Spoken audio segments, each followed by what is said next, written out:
بسم اللہ الرحمن الرحیم۔ السلام علیکم۔ میں ہوں راشد آوان اور آپ دیکھ رہے ہیں خبر بصر۔ چلتے ہیں آج کے ولاگ کی جانب۔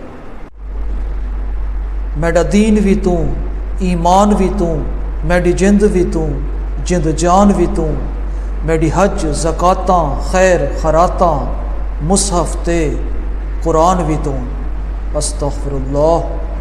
پٹھان خان یاد آ گئے۔ معاملہ کچھ یوں ہے کہ دی اکانومسٹ لندن کی ایک رپورٹ نے جو عمران خان اور بشریٰ بی بی کے بارے میں شائع ہوئی ہے، ملکی سیاست میں تہلکہ مچا رکھا ہے۔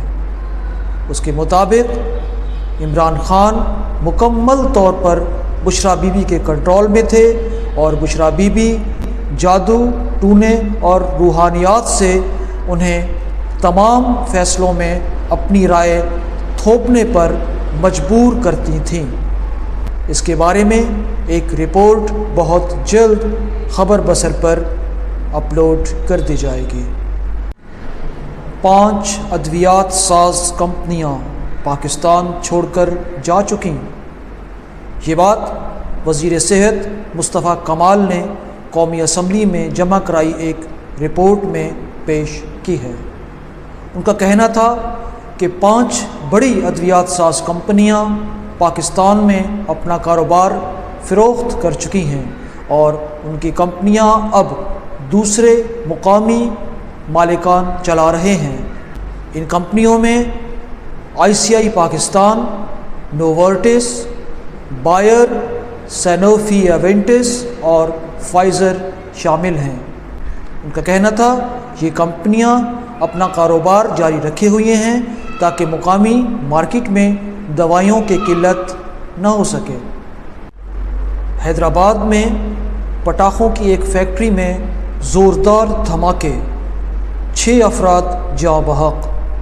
فیکٹری کھیتوں کے درمیان لغاری گوٹ میں بنائی گئی تھی۔ وقفے سے بم پھٹتے رہے اور انسانی اعضاء اڑ کر دور جا گرتے رہے۔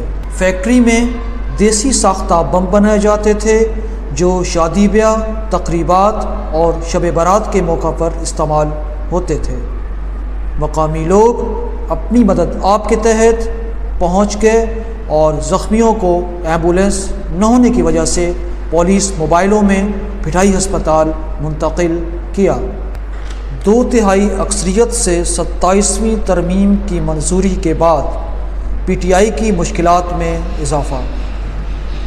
تفصیلات کے مطابق 27ویں ترمیم میں 2/3 اکثریت کے ساتھ منظوری سے حکمران جماعتوں پاکستان پیپلز پارٹی اور مسلم لیگ نون کو ایک نیا حوصلہ ملا ہے، جس کے تحت انہوں نے KPK میں سرکاری وسائل سے جلسے جلوسوں اور PTI کے اجتماعات میں شرکت پر پابندی عائد کر دی ہے۔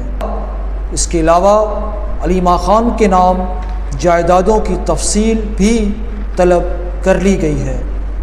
جیل سے ٹویٹس کا سلسلہ تقریباً معدوم ہو چکا ہے اور اگر صورتحال ایسی ہی رہی تو PTI کی سیاسی سرگرمیاں مزید معدوم ہوتی جائیں گی۔ آزاد جموں کشمیر کی اسمبلی میں کل پیر کو تحریک عدم اعتماد پر ووٹنگ ہوگی۔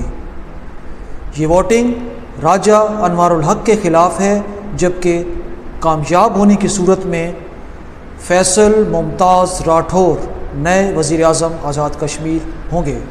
پیپلز پارٹی نے 45 اراکین کی حمایت کا دعویٰ کیا ہے۔ پیپلز پارٹی کے پاس 30 جبکہ مسلم لیگ نون کے پاس 9 نشستیں ہیں۔ اب تک کے لیے اتنا ہی۔ چلتے ہیں اختتام کی جانب۔ خبر بصر کو سبسکرائب، لائک اور شیئر کر لیجیے گا۔ اپنا اور اپنوں کا بہت خیال رکھیے۔ پاکستان زندہ باد۔